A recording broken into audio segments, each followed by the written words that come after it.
临近北方的冬天，给房车水路加注防冻液进行保护。看一下这丙二醇啊，看到吗？油油的，红色的，有点咸味儿。好多天没开，上面好多落叶了，这也该洗洗了。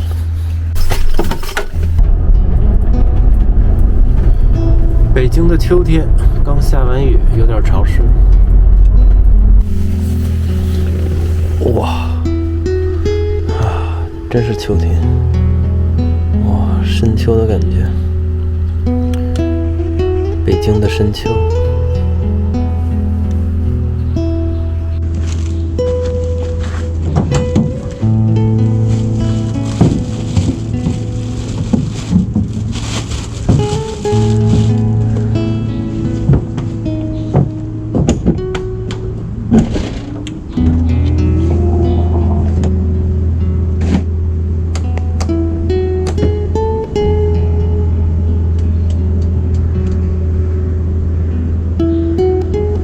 大家好 ，I'm Mrs. Gary， 现在正在自己 DIY 手做出来这辆皮卡房车里面。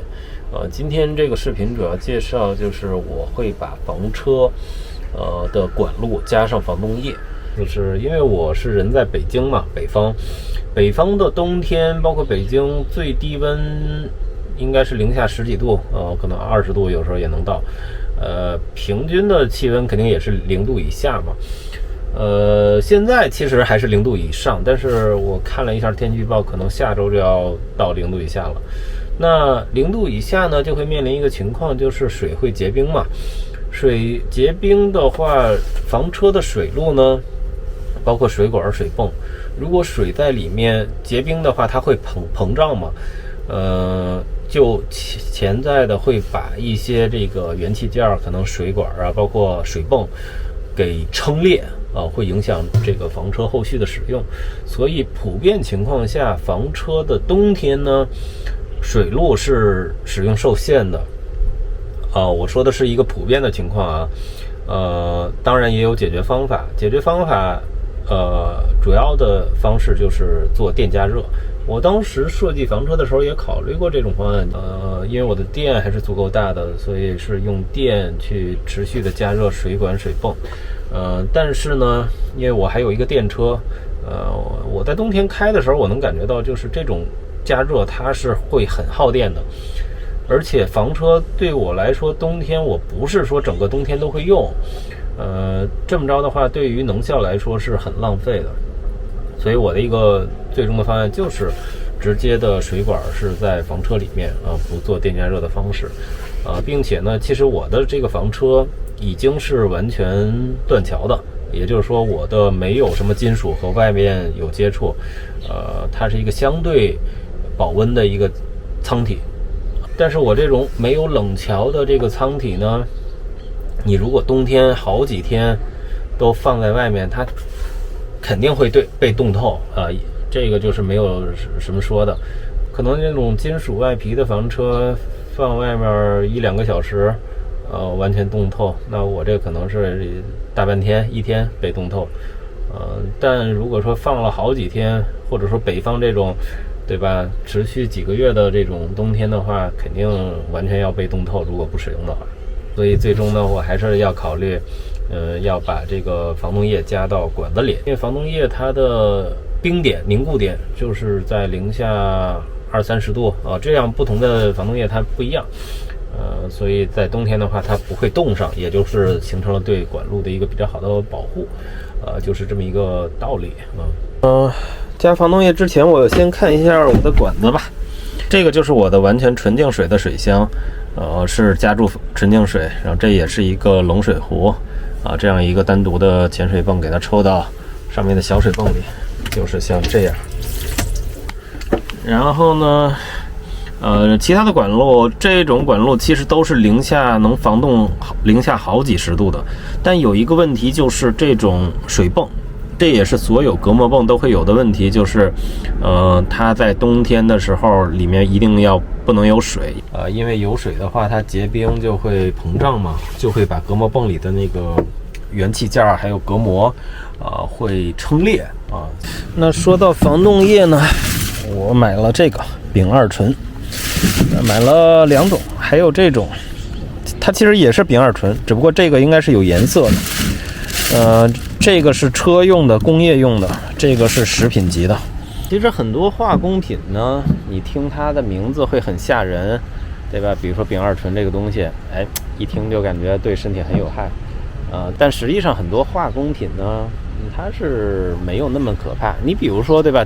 平时大家都喝酒啊，乙醇嘛，乙醇呢，你说乙醇大家很瘆得慌，说酒精呢，对吧？说白酒，大家都觉得习以为常。丙二醇也是这样。丙二醇呢，它的凝固点应该是零下50多度，我没记错的话。然后呢，它是偏油性的，我还没打开看，我过会儿感受一下。它应该是偏油性的，然后呢，它可以溶于油，也可以溶于水。丙二醇这个东西在汽车上用的比较多，防冻液冷却剂，对吧？包括一些食品像蓬松的面点作为添加剂，然后也是会使用到。所以我买的呢是食品级的，相对来说会贵一点像我这个2桶好像当时是100多块钱，但因为每年冬天呢就这一次，所以我觉得1年有这么一个固定的开销，如果说能比较好的保护房车水泵的安全的话，我觉得这个钱花的还是值的。看一下这丙二醇没有味道，看到吗？油油的，有点拉丝儿，有点咸味儿。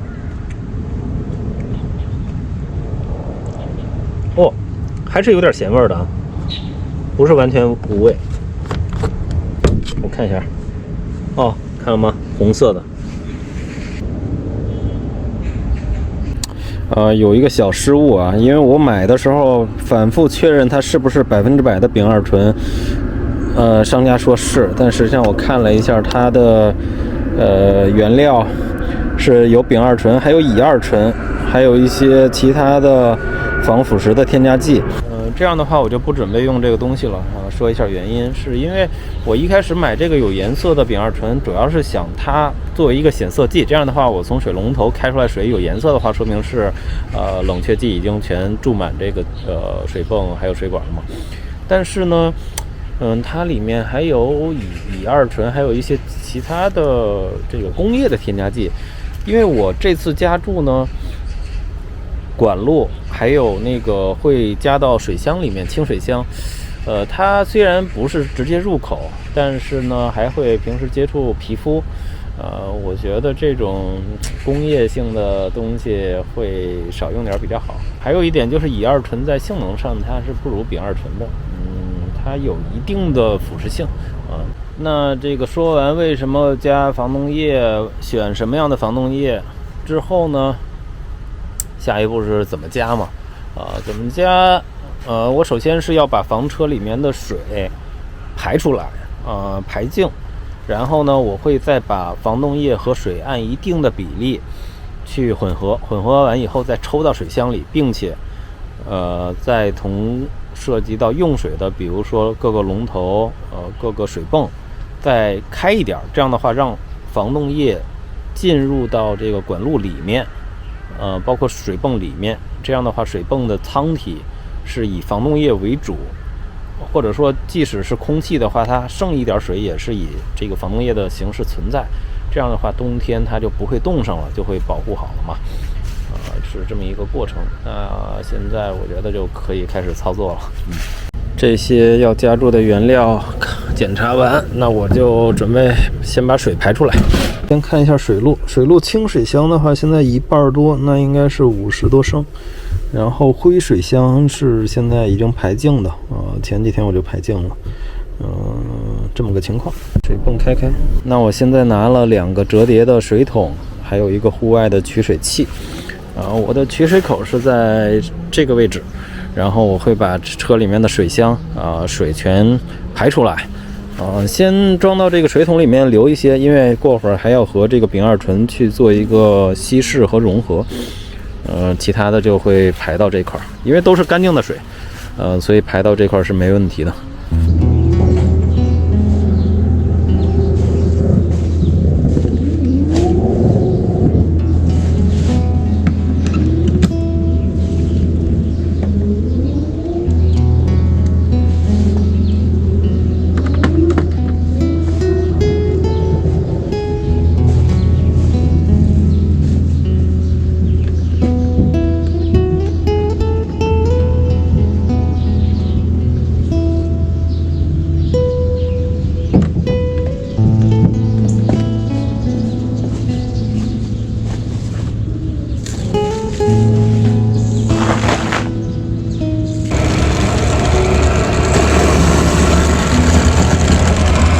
现在接了1、2、3桶水，看一下里面还有多少水。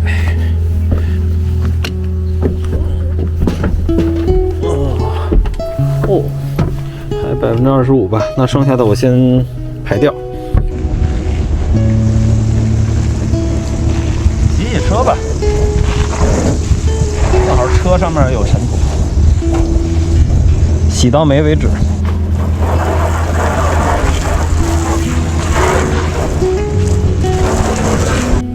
哎呀，这些落叶还挺麻烦的，时间久不处理的话，它就容易腐化。这个夹子是我之前爬山捡垃圾用的，呵呵，捡这落叶也挺好用的。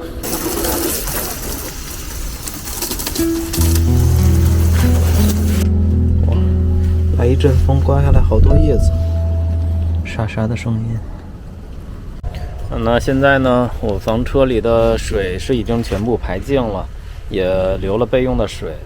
我现在需要做的就是把丙二醇和水进行一定比例的稀释。因为正常丙二醇它的凝固点是零下55度，在北京的话肯定达不到这么一个温度，所以直接加注丙二醇的话，它有点浪费了。我准备1比1.5兑水吧，这么着的话，它的凝固点应该是零下20-30度能达到。在北京我觉得是够用了。来了一条小野狗，哇，来了一条野生柯基啊！哎呀，可惜我没有食物。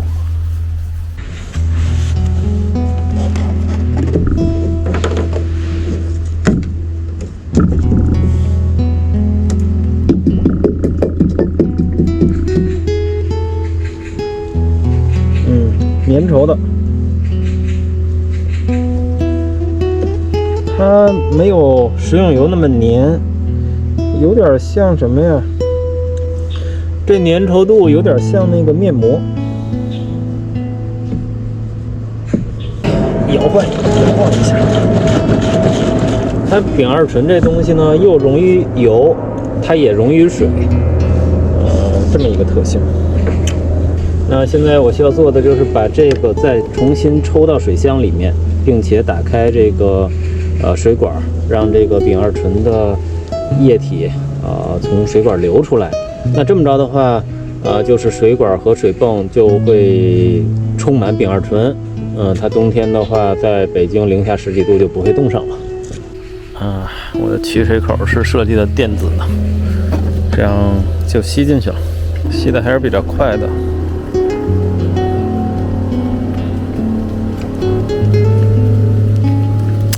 北京的秋天真是不错。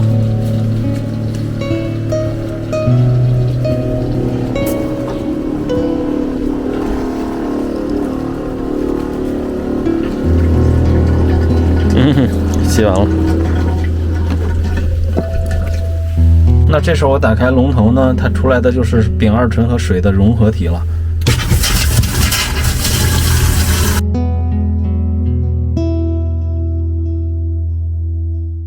搞定了。这块我合一下。搞定了啊！这折腾了，我觉得也得1个半小时吧。就是原理还比较简单嘛，像有几点细节，我觉得也可以总结一下。如果其他朋友有需要，也可以注意一下。就是首先，清水箱里面的水呢是没有办法完全排干的，对吧？它的水管和水箱底下肯定会有间隙。那所以在配比这个防冻液的时候，也要考虑到这个别稀释的太稀，因为水箱里面还有水呢，还会进一步稀释。所以你看我最后的一个稀释比例其实就1比1，我觉得它这个凝固点应该是零下30度左右吧。考虑到水箱里残存的水，我估计也零下20多度，这是一个细节。然后第二个细节呢，就是出水的时候一定要让它每一个龙头都有水冒出来。比如说我介绍一下，对吧？比如说我这个主要的龙头肯定水要排出来，还有你像我这个淋浴的花洒，它也是有龙头的，如果水残存在这里面结冰的话，也会把这个冻坏。然后包括我外面的这块的龙头也是，就是都要让这些龙头有水出来，这样的话它防冻液会充满里面，冬天就不会冻坏了。然后我觉得具体这个方法能不能 OK，得明年春天天气暖和的时候再能检验。我觉得应该问题不大。然后如果对这个过程感兴趣的朋友，也欢迎订阅关注。